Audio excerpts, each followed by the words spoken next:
ಶಿಡ್ಲಘಟ್ಟ ತಾಲೂಕಿನ ದಿಬ್ಬೂರಹಳ್ಳಿ ಸರ್ಕಾರಿ ಶಾಲೆಯ ದುಸ್ಥಿತಿ ಶಿಕ್ಷಣ ಇಲಾಖೆಯ ನಿರ್ಲಕ್ಷ್ಯಕ್ಕೆ ಹಿಡಿದ ಕನ್ನಡಿಯಂತಿದೆ. ಸುಮಾರು 210ಕ್ಕೂ ಹೆಚ್ಚು ವಿದ್ಯಾರ್ಥಿಗಳಿರುವ ಈ ಶಾಲೆಯಲ್ಲಿ ಪುಟ್ಟ ಮಕ್ಕಳಿಗೆ ಕುಳಿತುಕೊಳ್ಳಲು ತರಗತಿ ಕೊಠಡಿಗಳೇ ಇಲ್ಲ. ಮಳೆ ಬಂದರೆ ಮುಖ್ಯೋಪಾಧ್ಯಾಯರ ಕೊಠಡಿಯೇ ತರಗತಿಯಾಗುತ್ತದೆ. ಅಷ್ಟೇ ಅಲ್ಲ, ಅಡುಗೆ ಕೋಣೆ ಇಲ್ಲದ ಕಾರಣ ತರಗತಿ ಕೊಠಡಿಯಲ್ಲೇ ಅಡುಗೆ ಮಾಡಿ ಬಿಸಿಯೂಟ ವಿತರಿಸಲಾಗುತ್ತಿದೆ. ಹೌದು, ದಿಬ್ಬೂರಹಳ್ಳಿ ಗ್ರಾಮದ ಸರ್ಕಾರಿ ಶಾಲೆಯಲ್ಲಿ LKGಯಿಂದ 8ನೇ ತರಗತಿಯವರೆಗೆ 210 ವಿದ್ಯಾರ್ಥಿಗಳು ವಿದ್ಯಾಭ್ಯಾಸ ಮಾಡುತ್ತಿದ್ದಾರೆ. ಆದರೆ ಶಾಲೆಯಲ್ಲಿ ಸಮರ್ಪಕ ತರಗತಿ ಕೊಠಡಿಗಳಿಲ್ಲದ ಕಾರಣ LKG ಮತ್ತು UKG ಮಕ್ಕಳಿಗೆ ಶಾಲಾ ಆವರಣದಲ್ಲೇ ಪಾಠ ಮಾಡಲಾಗುತ್ತಿದೆ. ಮಳೆ ಬಂದ ಸಂದರ್ಭದಲ್ಲಿ ಮಕ್ಕಳನ್ನು ಮುಖ್ಯೋಪಾಧ್ಯಾಯರ ಕೊಠಡಿಯಲ್ಲಿ ಕೂರಿಸಿ ಪಾಠ ಮಾಡಬೇಕಾದ ಅನಿವಾರ್ಯ ಪರಿಸ್ಥಿತಿ ನಿರ್ಮಾಣವಾಗಿದೆ. ಇದರಿಂದ ಮಕ್ಕಳ ಕಲಿಕೆಗೆ ತೊಂದರೆಯಾಗುತ್ತಿದೆ. ಮತ್ತೊಂದೆಡೆ ಶಾಲೆಯಲ್ಲಿ ಅಡುಗೆ ಕೋಣೆ ಇಲ್ಲದ ಕಾರಣ ಬಿಸಿಯೂಟ ತಯಾರಿಕೆಯನ್ನು ತರಗತಿ ಕೊಠಡಿಯಲ್ಲೇ ಮಾಡಲಾಗುತ್ತಿದೆ. ಅಡುಗೆಯ ಹೊಗೆ ಹಾಗೂ ಬಿಸಿಯಿಂದ ಮಕ್ಕಳ ಆರೋಗ್ಯದ ಮೇಲೆ ದುಷ್ಪರಿಣಾಮ ಬೀರುವ ಆತಂಕ ವ್ಯಕ್ತವಾಗಿದೆ. ಇನ್ನು ಅಷ್ಟೇ ಅಲ್ಲದೆ 210 ಮಕ್ಕಳಿರುವ ಈ ಒಂದು ಶಾಲೆಗೆ ಸುಸಜ್ಜಿತವಾದ ಕಾಂಪೌಂಡ್ ವ್ಯವಸ್ಥೆಯೂ ಇಲ್ಲ. ಮಕ್ಕಳಿಗೆ ಸುರಕ್ಷಿತ ವಾತಾವರಣದ ಜೊತೆಗೆ ಸಮರ್ಪಕವಾಗಿ ಕುಳಿತುಕೊಳ್ಳುವ ವ್ಯವಸ್ಥೆಯೂ ಇಲ್ಲದಿರುವುದರಿಂದ ಪೋಷಕರು ಹಾಗೂ ಶಿಕ್ಷಕರ ಆತಂಕಕ್ಕೆ ಕಾರಣವಾಗಿದೆ. ಸುಸಜ್ಜಿತವಾದ ಕಾಂಪೌಂಡ್ ನಿರ್ಮಾಣ ಇಲ್ಲದೆ ಇರುವುದರಿಂದ ಗ್ರಾಮದ ಹೃದಯ ಭಾಗದಲ್ಲಿರುವ ಈ ಸರ್ಕಾರಿ ಶಾಲೆಯ ಆವರಣದಲ್ಲಿ ಸಂಜೆಯಾಗುತ್ತಿದ್ದಂತೆ ಇಲ್ಲಿ ಅನೈತಿಕ ಚಟುವಟಿಕೆಗಳಿಗೆ ತಾಣವಾಗಿ ಮಾರ್ಪಟ್ಟಿದೆ. ಬೆಳಗ್ಗೆ ಶಾಲೆ ಪ್ರಾರಂಭವಾಗಬೇಕಾದ ಸಮಯದಲ್ಲಿ ಬಂದು ಇಲ್ಲಿ ನೋಡಿದರೆ ಅನೇಕ ರೀತಿಯಾದಂಥ ಅನೈತಿಕ ಚಟುವಟಿಕೆಗಳಿಗೆ ಬಳಸಿರುವಂತಹ ವಸ್ತುಗಳು ಮಕ್ಕಳಿಂದ ತೆಗೆಸಬೇಕಾದ ಪರಿಸ್ಥಿತಿ ಅನಿವಾರ್ಯವಾಗಿದೆ ಎಂದು ಶಿಕ್ಷಕರೊಬ್ಬರು ಅಳಲು ತೋಡಿಕೊಂಡರು. ಈ ಕುರಿತು ಹಲವು ಬಾರಿ ಶಿಕ್ಷಣ ಇಲಾಖೆಗೆ ಮೇಲಧಿಕಾರಿಗಳಿಗೆ ಮನವಿ ಸಲ್ಲಿಸಿದರೂ ಯಾವುದೇ ಕ್ರಮ ಕೈಗೊಳ್ಳದಿರುವುದಾಗಿ ಶಿಕ್ಷಕರು ಬೇಸರ ವ್ಯಕ್ತಪಡಿಸಿದ್ದಾರೆ. 210 ವಿದ್ಯಾರ್ಥಿಗಳಿರುವ ಈ ಶಾಲೆಯಲ್ಲಿ ಮೂಲಭೂತ ಸೌಲಭ್ಯಗಳ ಕೊರತೆಯಿಂದ ಪುಟ್ಟ ಮಕ್ಕಳು ಸಂಕಷ್ಟದಲ್ಲೇ ವಿದ್ಯಾಭ್ಯಾಸ ಮಾಡುತ್ತಿದ್ದಾರೆ. ಸಂಬಂಧಪಟ್ಟ ಅಧಿಕಾರಿಗಳು ತಕ್ಷಣ ಶಾಲೆಗೆ ಹೆಚ್ಚುವರಿ ಕೊಠಡಿಗಳು, ಅಡುಗೆ ಕೋಣೆ ಹಾಗೂ ಕಾಂಪೌಂಡ್ ನಿರ್ಮಿಸಿ ಮಕ್ಕಳಿಗೆ ಸುರಕ್ಷಿತ ಮತ್ತು ಗುಣಮಟ್ಟದ ಶಿಕ್ಷಣಕ್ಕೆ ಅಗತ್ಯ ಸೌಲಭ್ಯ ಕಲ್ಪಿಸಬೇಕೆಂದು ಶಿಕ್ಷಕರು ಮತ್ತು ಪೋಷಕರು ಆಗ್ರಹಿಸಿದ್ದಾರೆ. ಈ ಶಾಲೆಯ ದುಸ್ಥಿತಿಯತ್ತ ಶಿಕ್ಷಣ ಇಲಾಖೆ ಯಾವಾಗ ಗಮನ ಹರಿಸುತ್ತದೆ, ಮಕ್ಕಳಿಗೆ ಮೂಲಭೂತ ಸೌಲಭ್ಯಗಳು ಯಾವಾಗ ದೊರೆಯುತ್ತವೆ ಎಂಬುದನ್ನು ಕಾದು ನೋಡಬೇಕಿದೆ.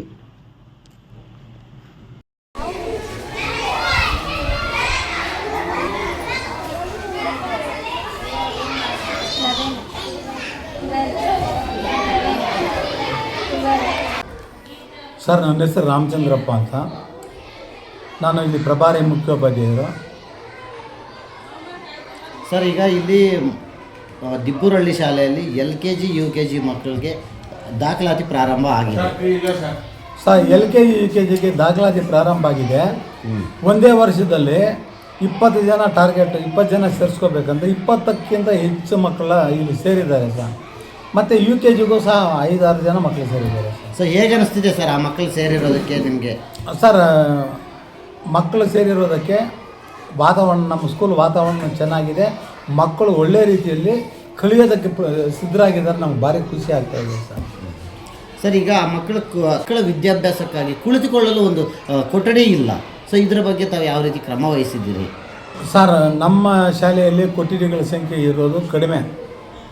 ಕೊಠಡಿಗಳ ಸಂಖ್ಯೆಗಿಂತ LKG ಓಪನ್ ಮಾಡಬೇಕು ಅಂದಾಗ ಆಗೋದಿಲ್ಲ ಅಂತ ಹೇಳಿದಾಗ ಇಲ್ಲ ಮಾಡಲೇಬೇಕು ಅಂತಂದರು. ಆದ್ದರಿಂದ ನಾವು ಪ್ರಾರಂಭ ಮಾಡಿದ್ದೀವಿ ಸರ್. ಮತ್ತು ಅಡುಗೆ ಕೊಠಡಿ ಸ್ಕೂಲಲ್ಲಿ ಮಾಡ್ತಾಯಿದ್ದಾರೆ, ಅದರಿಂದ ನಮ್ಗೆ ಕಷ್ಟ ಆಗಿದೆ.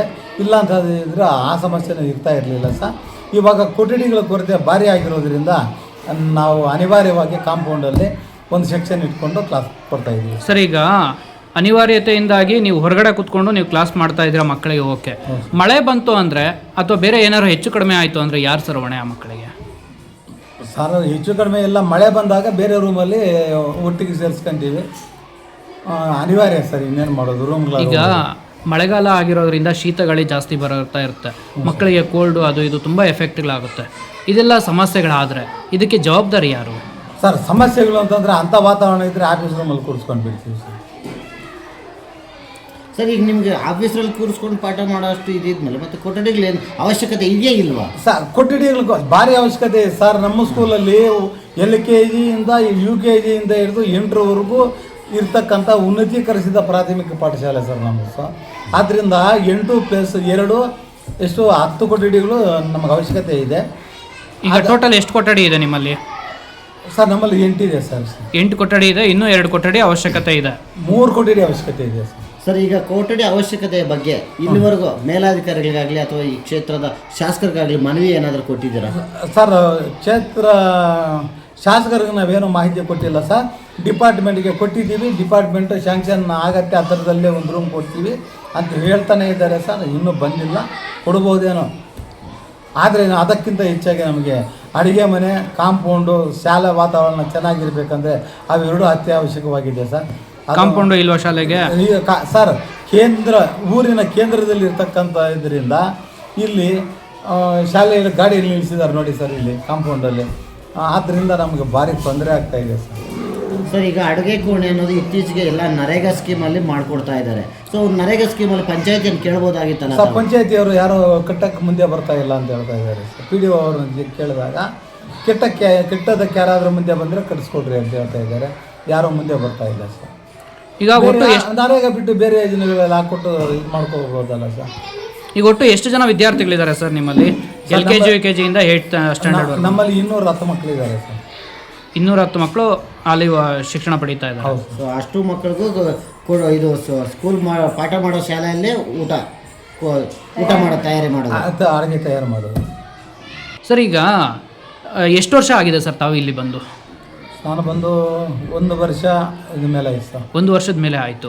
1 ವರ್ಷದಿಂದಲೂ ಅಡುಗೆ ಸಹಾಯಕರು ಅಡುಗೆಯನ್ನು ಸರ್ಕಾರ ಇದು ಶಾಲಾ ಕೊಠಡಿಯಲ್ಲೇ ಮಾಡ್ತಾ ಇದ್ದಾರೆ. ಹೌದು ಸರ್. ಅವತ್ತಿನಿಂದನೂ ಇಲ್ಲಿ ಅಡುಗೆ ಕೋಣೆ ಇಲ್ಲ. ಇಲ್ಲ ಸರ್. ಮತ್ತೆ ಯಾಕೆ ನಿಮ್ಮ ಮೇಲಾಧಿಕಾರಿಗಳು ಈ ಬಗ್ಗೆ ಗಮನ ಹರಿಸಿಲ್ಲ? ಸರ್, ಮೇಲಾಧಿಕಾರಿಗಳ ಗಮನಕ್ಕೆ ಅಂತಂದರೆ ಇದು ಬಂದು ಪಂಚಾಯತ್ ರಾಜ್ ಇಲಾಖೆಗೆ ಸೇರಿರೋದು ಸರ್. ಆದ್ದರಿಂದ ಅವ್ರ ಗಮನಕ್ಕೂ ತಂದಿದ್ದೀವಿ, ನಮ್ಮ ಇಲಾಖೆ ಗಮನಕ್ಕೂ ತಂದಿದ್ದೀವಿ ಸರ್. ಈಗಲೂ ನಿನ್ನೆ ಕೂಡ ಪಿ ಡಿ ಒ ಮೇಡಮ್ ಬಂದಿದ್ದಾರೆ ಅಂತ ಮಾತಾಡೋಕ್ಕೋದೆ ಬಂದಿರಲಿಲ್ಲ ಸರ್. ಮಲ್ಕೊಳ್ಳೋದು ಎಲ್ಲ ಕಾರ್ಯಗಳು ನಡೀತಾ ಇದೆ. ಅದನ್ನು ನಾವು ಪೊಲೀಸರಿಗೆ ಹೇಳಿದ್ದೀವಿ. ಅವರು ರಾತ್ರಿ ಬಿಟ್ಟು ಬಂದಾಗೆಲ್ಲ ಅಲ್ಲಿ ಎಬ್ಬಿಸಿ ಓಡಿಸ್ತಾ ಇದ್ದಾರೆ. ಕೇಂದ್ರದಲ್ಲಿರೋದ್ರಿಂದ ಎಲ್ಲ ನಮಗೆ ಕಷ್ಟ ಆಗೋಗಿದೆ ಸರ್. ನಮ್ಮ ಸ್ಕೂಲ್ಗೆ ಕಾಂಪೌಂಡ್ ಕನಿಷ್ಠ ಯಾರ ಹತ್ರ ಕೇಳ್ಕೊಂಡ್ರು ಇನ್ನೂ ಸಹಾಯ ಮಾಡ್ತಾ ಇಲ್ಲ ನಮಗೆ. ಆ ಕಾಂಪೌಂಡ್ ಆಯಿತು ಅಂತಂದರೆ ಯಾವುದೇ ರೀತಿ ಅಹಿತಕರ ಚಟುವಟಿಕೆಗಳು ನಮ್ಮ ಸ್ಕೂಲಲ್ಲಿ ನಡೆಯಲ್ಲ ಸರ್. ನಾವು ಪಂಚಾಯತಿಯಲ್ಲೂ ಮನವಿ ಮಾಡ್ಕೊಂಡಿದ್ದೀವಿ ಸರ್. ಮತ್ತು ಪಂಚಾಯತಿ ಮೆಂಬರ್ಗಳ ಹತ್ರನೂ ಕೇಳ್ಕೊಂಡಿದ್ದೀವಿ ಸರ್. ಯಾವುದೇ ರೀತಿ ಸೌಲಭ್ಯ ಒದಗಿಸ್ತಾ ಇಲ್ಲ ಸರ್.